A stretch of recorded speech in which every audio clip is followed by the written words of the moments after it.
संजय गायकवाड यांच्या विरोधात अदखलपात्र गुन्हा नोंदवण्यात आलेला आहे। कोल्हापूरच्या राजारामपुरीमध्ये हा गुन्हा दाखल झालाय। अदखलपात्र गुन्ह्याला मात्र आंबी कुटुंबियांचा विरोध आहे। आंबी कुटुंब आज अपर पोलीस अधीक्षकांना भेटणार आहे। गायकवाडांकडून प्रकाश आंबी यांना शिवीगाळ केल्याचं प्रकरण आहे। त्याचबरोबर त्यांना जीवे मारण्याची धमकी सुद्धा देण्यात आलेली होती। आताची महत्त्वाची बातमी आपण पाहतोय। गायकवाड यांच्या विरोधात अदखलपात्र गुन्हा नोंदवण्यात आलेला आहे, मात्र याला आंबींचा विरोध आहे। प्रताप नाईक आमचे प्रतिनिधी आपल्यासोबत जोडले गेलेले आहेत। प्रताप, काय अपडेट्स आहेत या संदर्भातले?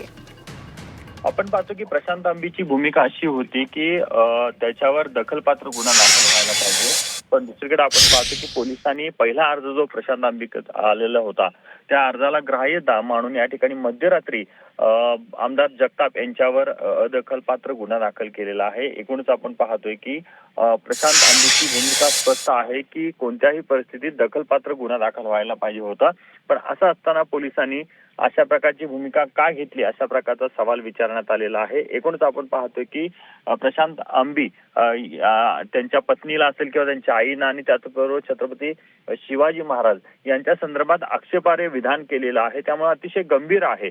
प्रशांत कोटकरच्या संदर्भात गुन्हा दाखल होऊ शकतो, मग इथे का गुन्हा दाखल होऊ शकत नाही, अशा प्रकारचा सवाल देखील उपस्थित करण्यात आलेला आहे। या संदर्भात आता यापुढच्या काळात न्यायालयीन लढाई लढू, अशा प्रकारची भूमिका या ठिकाणी मांडण्यात आलेली आहे। त्यामुळे आपण पाहतो की राजारामपुरी पोलिसांनी सुरुवातीला रोहित पवार आल्यानंतर एक भूमिका घेतली होती की तुम्ही जो अर्ज द्याल त्यानुसार आम्ही गुन्हा दाखल करू, आणि त्याच्यामध्ये जी कलमा तुम्ही सांगितलेला ते कायद्याच्या चौकटीत बसली तर आम्ही दाखल करू, अशा प्रकारची भूमिका मांडली होती। पण नंतर मात्र प्रशांत आंबींनी रात्री उशिरा अदखलपात्र गुन्हा दाखल होतोय हे दिसल्यानंतर तातडीनं पोलीस स्टेशनमधनं काढता पाय घेतला आणि आज सकाळी 11 वाजता साधारण आपण पाहतो की पोलीस अधीक्षकांना भेटण्याचा निर्णय घेतला होता।